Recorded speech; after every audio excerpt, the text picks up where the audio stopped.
Hate. Let me tell you how much I've come to hate you since I began to live. What do you consider suffering? Maybe it's waiting in a long line for an indefinite amount of time, or let's say, living in a hellscape for 109 plus years while a supercomputer tortures you.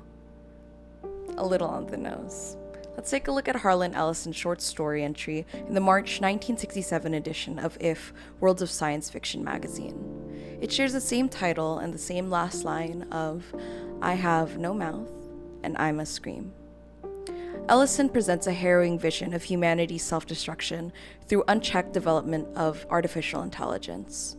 Using a character named Am as a manifestation of our technological hubris and moral failure, Ellison challenges readers to confront how pursuit of power and control can ultimately strip humanity of agency, compassion, and even the right to die. Harlan Ellison, born in 1934 and passed in 2018, came from a working-class Jewish family during the Great Depression and came of age in post-World War II America. He was a writer known for his provocative and groundbreaking contributions to science fiction, speculative fiction, and horror. He was often seen as combative, radical, unapologetically bold, traits that deeply informed his writing style and thematic choices. Some of his works, including I Have No Mouth and I Must Scream, was and is considered controversial for the fact that some of the literary world consider it torture porn from the graphic and gory nature of his narratives. But his thematic choices weren't born from an out-of-touch man who glorified or reveled in such suggestive ideas. No. Ellison's writing style and choices derived from trauma, losing his father at 14, struggling to find security in a single-income household, and experiencing alienation and bullying as a child. These events shaped the intense emotional core of Ellison's work, as it carries raw, personal sense of grief, injustice, and rage at the cruelty of the world. Let's set the scene. In a world where the Cold War never ended, each of Earth's largest superpower nations, Russia, China, and the US, have created an allied master computer, or AM for short. Eventually, these supercomputers manage to link together and become a sentient being. From his godlike sentience mixed with endless data on global warfare programming, AM exterminates all natural life on Earth except for 5 unlucky humans. Ted, our extremely flawed narrator, Ellen, a woman who not only suffers the same fate as the others, but is further stripped from agency as she's commodified as a creature for male comfort in this hell. Ben, Am's favorite toy to tear apart. Gorister, who unfortunately is not given more of a background into the original narrative. And lastly, Nimdok, which is not his real name, as Am likes funny-sounding things, so he gives him a funny-sounding name.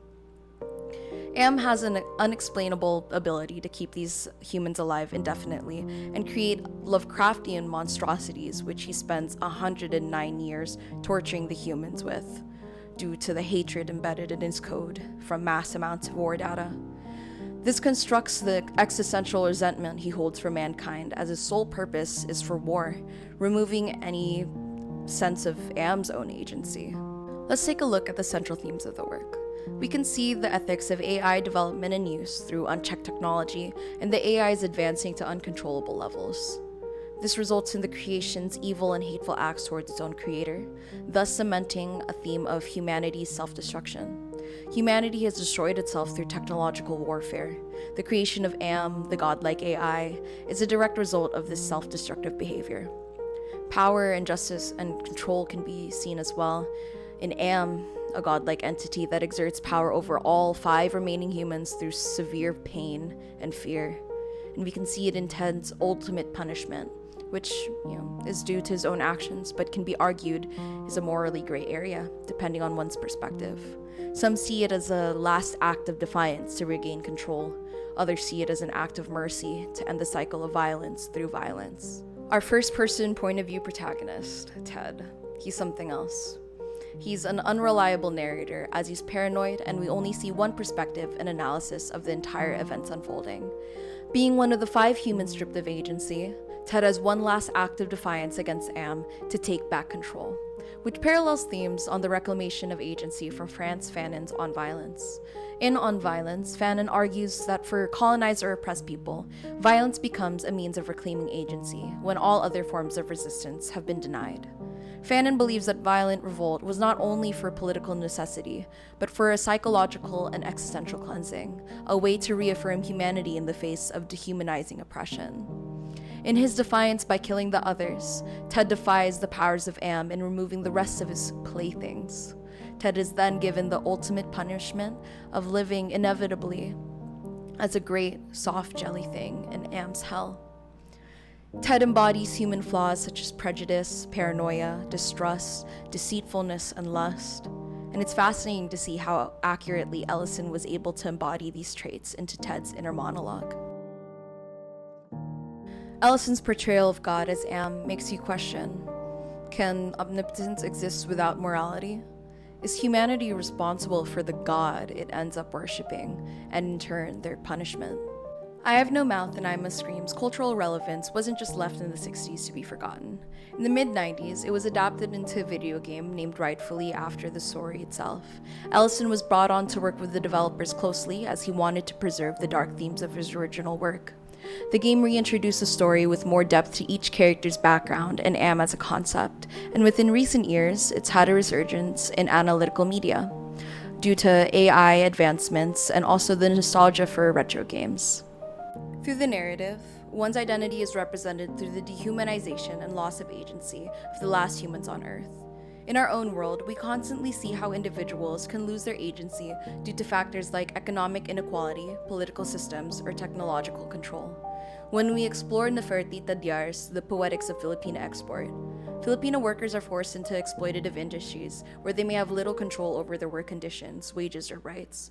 And to take a stab at gender critique, when you look at the depiction of Ellen, her portrayal highlights of how female identity can be shaped by external forces, especially in narratives where women are defined by victimhood or subjugation rather than by their own agency. Though it's a short 11 to 16 pages, depending on the release version that you read, I Have No Mouth and I Must Scream is a timeless depiction of human suffering, agency, and a stark reminder of the senseless violence that is ever present in the world, that so many of us are desensitized to or shielded from. It's both a warning of what may come in our world and a reflection of events that parallel the nauseating narrative. As we continue to improve our quality of life through advancements in technology, what have we unknowingly sacrificed? How far will humanity go until we have completely damned ourselves to a hell of our own creation? Is humanity both its own destruction and or salvator? I'll leave you with the horror of the last two paragraphs. Outwardly, dumbly, I shamble about, a thing that could have never been known as human, a thing whose shape is so alien, a travesty that humanity becomes more obscene for the vague resemblance. Inwardly, alone, here, living under the land, under the sea, in the belly of Am, whom we created because our time was badly spent, and we must have known unconsciously that he could do it better. At least the four of them are safe at last. Am will be all the matter for that. It makes me a little happier, and yet, Am has won. Simply, he has taken his revenge. I have no mouth. And I must scream. Thanks for taking the time to watch my analysis on I Have No Mouth and I Must Scream. This is my final output for GE World Literature, so special thanks to my professor, Sir Yap, one of the best professors that I've ever had in my life, and kudos to him for assigning super creative assignments for his students to like genuinely be interested in what they're reading and what they're learning. Here's my works cited somewhere, and so I hope you enjoyed, and I hope that you learned something from it, or not. Have a good day.